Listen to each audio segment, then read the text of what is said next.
Hey, this is the carpenter guy again. My friends, the magic scissors.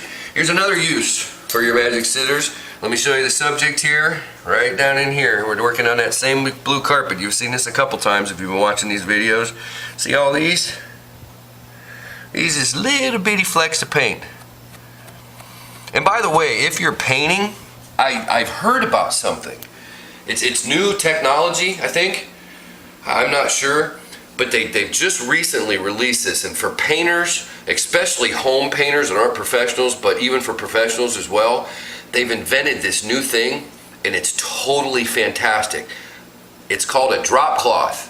You should look into those. Can't tell you how many times I've been to a house, I look everything over, they say, well, we're gonna go ahead and have the painters finish, or we're gonna finish painting, and then they get really mad at me because all of a sudden I come in there and I got 10 bajillion paint spots, and we'll use that as an introduction to something to not do, because I'm so ADD I can't think about what, just showing you what I'm gonna do here. But here's what you don't do when you're painting.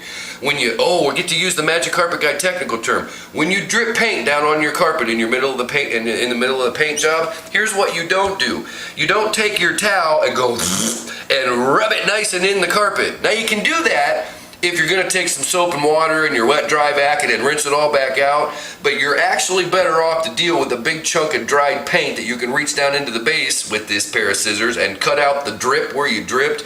If it was just a drip, or even if it's just a drip over across the surface of the fiber, you can snip that off. It'll just lay right there on top. My personal favorite thought with if you're painting, and you just say you stream some along, and it's just in this real fine, little, it's a little bitty stream, like, this wide, and say it's 6 inches long. Go get your hair dryer out, hold it plenty far away, don't hold close enough to melt the fibers of the carpet, that's a no-no. But just get that hair dryer out and dry it all off, and you can take these magic snizzers, yeah, that's a really good word. That's a new one, I've never made that one up before. You get your snizzers, and then you snip it out. That's what you use snizzers for snipping. But you take your scissors and you can just snip that out. Same thing goes for fingernail polish. If you look at some of my before and after pictures, and we're just getting ready to get those put up, if you look at the one, you'll see that big part that's in the half moon part and then a big circle in the middle. Just to the right of that, about 6 inches away, is a big long strip, real long thin, and that was actually behind it was a teenage girl, maybe 11, 12, 13. There was a space in between her bed, and she had like a bookcase headboard, it's a real small one, and she dropped the fingernail polish back in behind the bed, so you can only see for her, reaching her arm down through, she can only get through part of it. Well, of course, she put you can see the big where she put the fingernail polish remover. I was having a little mental block here. I'm looking out the window here into Siesta Key, Florida, and it's kind of hard to sit here and talk about carpet cleaning when I really just want to be tooling around out there in a boat. Maybe we'll finish this video with that for you, just to give you some beautiful scenery. But anyway, she reached out inside there and she put a bunch of fingernail polish remover on there. Well, if you've ever worked with paint, fingernail polish remover is essentially nothing but paint thinner. Ooh, imagine that. How's paint thinner and absorbent carpet going to get along really well? You ready for the carpet guy term? And that's exactly what happened. You saw that big circle. That was probably a little dot of fingernail polish, maybe about this big. As soon as that fingernail polish remover hit it, it grew to about this big in that same circle. It was a line of fingernail polish, maybe, not much more than the width of the brush. As soon as that fingernail polish remover hit it, that little strip that's right there in the side, and we'll see if we can overlay these in the video. That little strip didn't cost anything. I had that thing snipped out in probably 2 minutes or less. That half moon shaped thing with that circle was about a $200 repair, because first I had to take a whole bunch of solvent. I had to strip all the fingernail polish and the fingernail polish remover out of there, so it was rinsing and sucking. It was real nasty. Put a bunch of detergent on there and neutralize all that. Then I had to bleach the red spot down to pink, and then I had to dye the carpet back to the regular color. I spent about probably close to 2 or 3 hours on that spot, and of course I had to fix it because they're literally just moving out of the house, and all the carpet in the whole upstairs matched, and it was literally the day the movers were loading their stuff and the new people were coming in 2 days, so it was a crisis repair.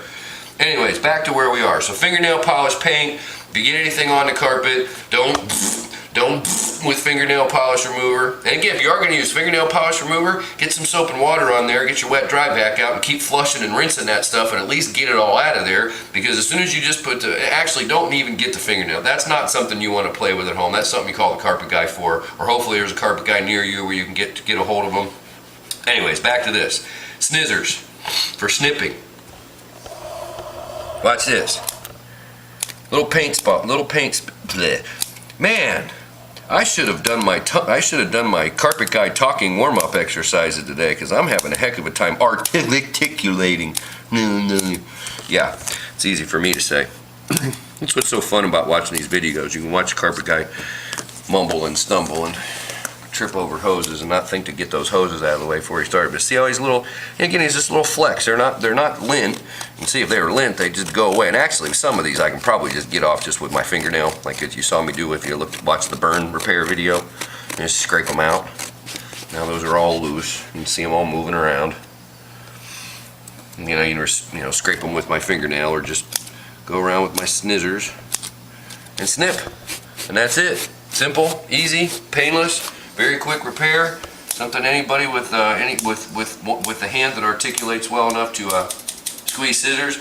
Close this one out. It's Carpet Guy. I'm not going to stop the video right now. We're going to turn just around a little bit and give you some beautiful viewpoints. Siesta Key, Florida. If you ever get to Siesta Key, Florida, or the Bradenton, Sarasota area, Clayton's Siesta Grill. Got to check it out. It is absolutely incredible. One of the most amazing restaurants I've ever been to. Carpet Guy's been in about 15 different states, been on beaches all over the country, from Long Beach all the way to Tampa, West Palm, all over Florida, North Carolina, South Carolina, Hilton Head, all that kind of stuff. Clayton's Siesta Grill. Sarasota, Florida. Got to check it out. We're going to close this. I'm going to turn away and you're going to get to go outside and take just a couple of seconds. Give them about 10, 15 smiley. Give them some beautiful views. I'll finish this up. You'll hear me snipping in the background with my scissors.